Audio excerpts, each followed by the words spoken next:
and the omnibus. So I was forced into the Archers when I was a child. And look, it's come back to bite me later on. I'm awash with the stuff. The Archers is the world's longest-running radio show, with more than 15,000 episodes broadcast. Despite being a rural flavour show, The Archers is recorded in the heart of the UK's second-largest city. Okay, let's unpack this.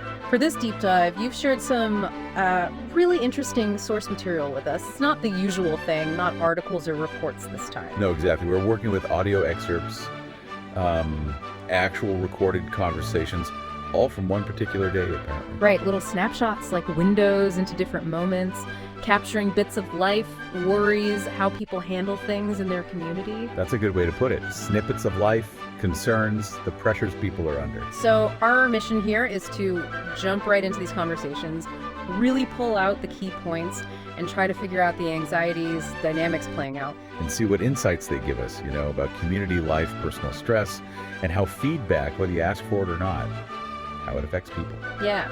And we've got two, pretty distinct threads running through these recordings we need to explore.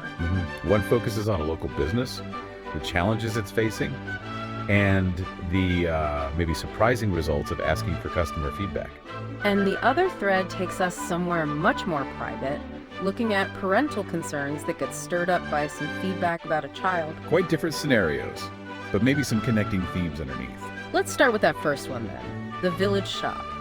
It sounds like a familiar kind of place, seems stable, but then suddenly there's a new challenge. That's right. The sources mention it straight away, another convenience shop in the locality. And someone, one of the characters, calls it a sizable threat.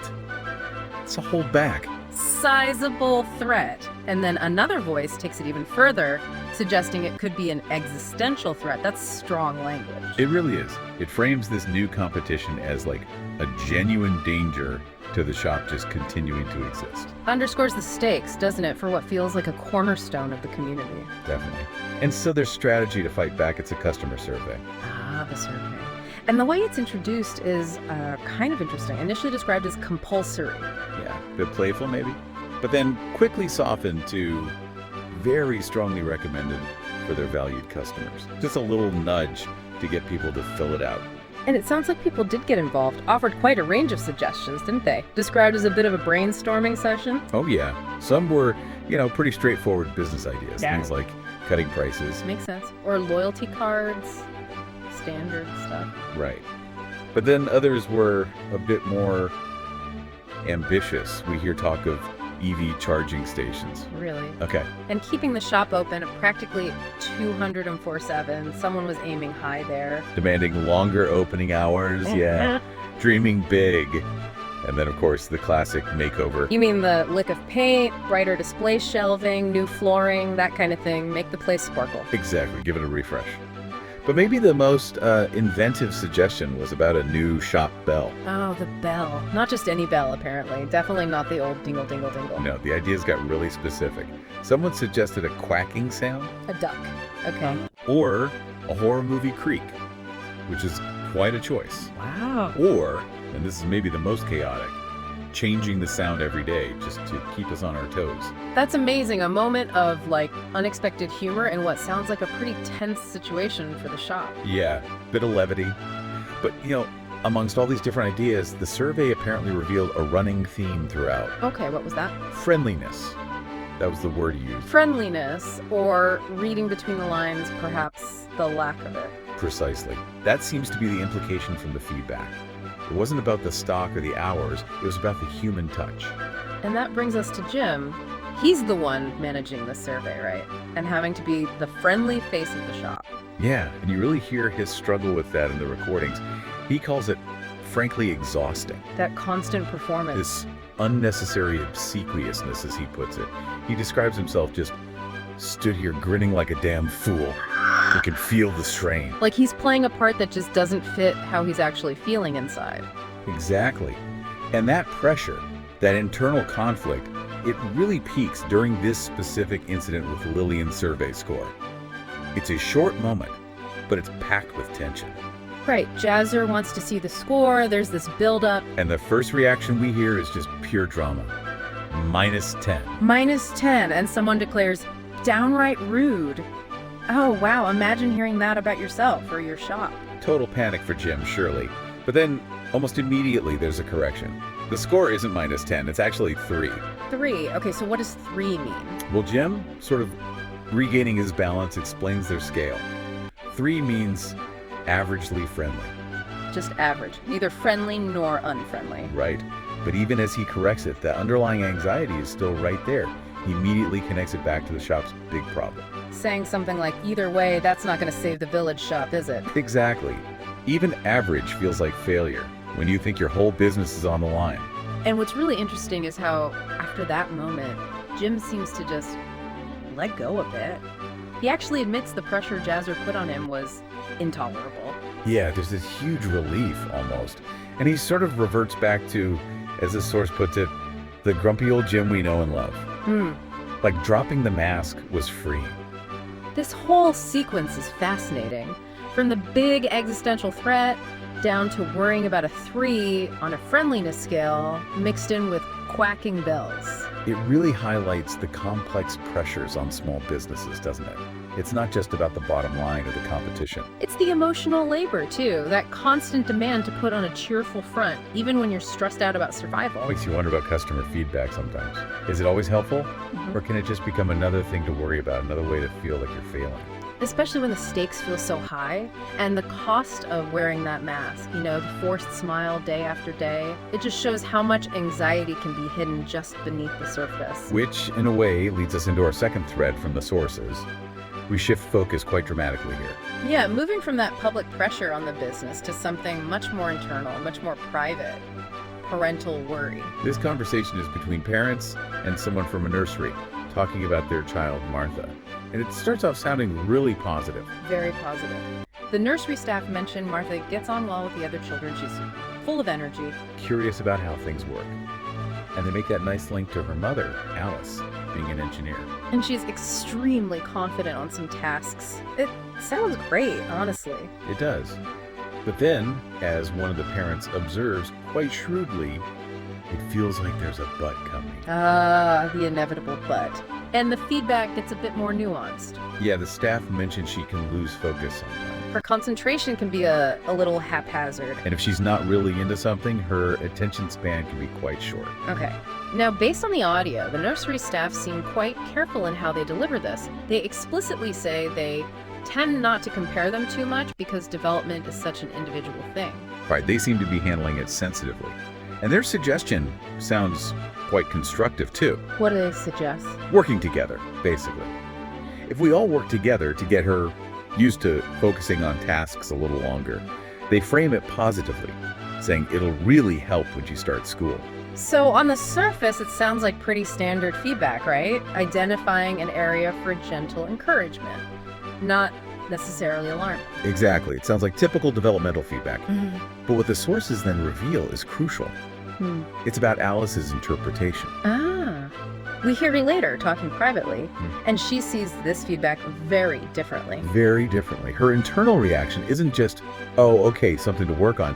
It's intense. She says this is about her development. Okay. And then crucially, her development. It's not normal. That's a massive leap from loses focus sometimes. Wow, yeah. That's a huge escalation in her mind. And then comes this really heartbreaking moment where she reveals this deep, private fear she's been carrying. She links the nursery's feedback immediately, directly, to potential developmental issues she fears she caused. What does she say? She says, quite starkly, it's what happens when someone's pregnant and they're still drinking. Oh, wow. So she's connecting it to her own past actions during pregnancy. Yes. And the source says she's been searching online for some kind of syndrome on and off since Martha was born. A worry so awful she finds it too painful to think about sometimes. Carrying that alone. And it leads straight to this devastating self-blame. She says, this is all my fault. I damaged our precious daughter. The nursery's careful, maybe even neutral. Feedback gets completely filtered through that guilt and fear.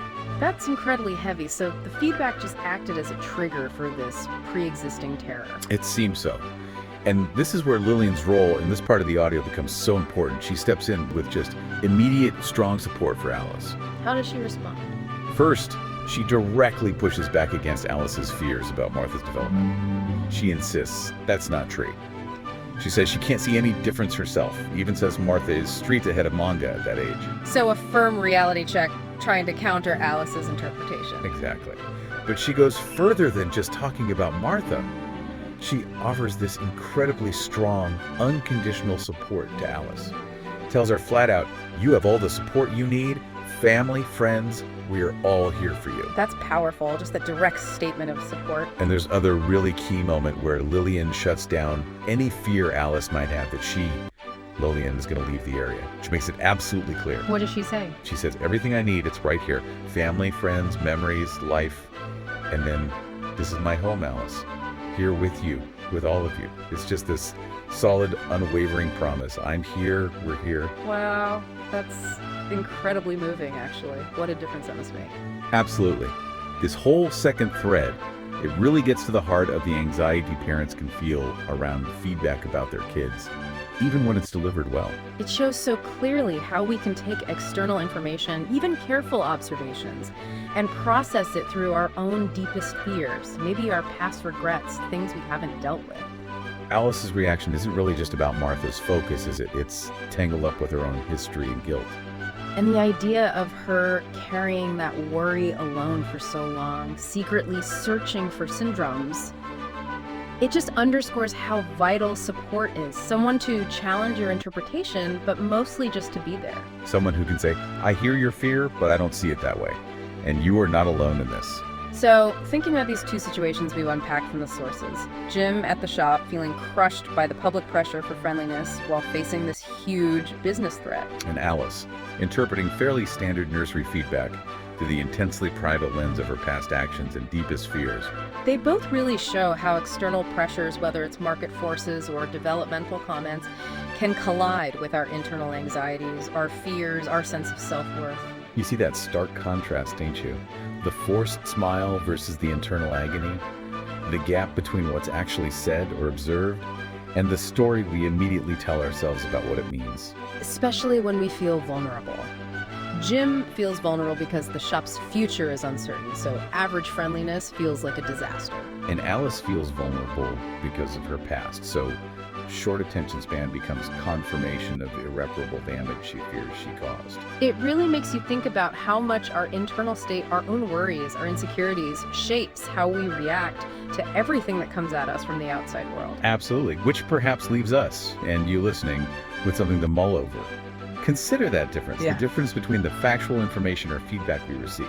And the meaning we layer onto it, the story we construct around it, especially when our own past mistakes, our deep-seated fears, or our sense of self-worth get tangled up in the interpretation. How much is the feedback and how much is us? Same. So what are you doing now? Just getting ready for the next episode. Just moving mics around again. So what do you do? I do the spot effects on the arches. Are you what we call Foley then? Kind of. Yep. Okay. And these are all part of the paraphernalia of production. Yep. That's the ball bar. This one. Yep. That's. Haley so wanted to be in their own place when their baby came. So, due in 2 months, not much chance of that now.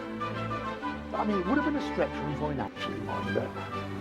I just wish there was something practical I could do to help them, Caroline. I think The Archers has had this immense popularity over the years, basically because it has always very accurately reflected the reality of life and living in a rural community at whatever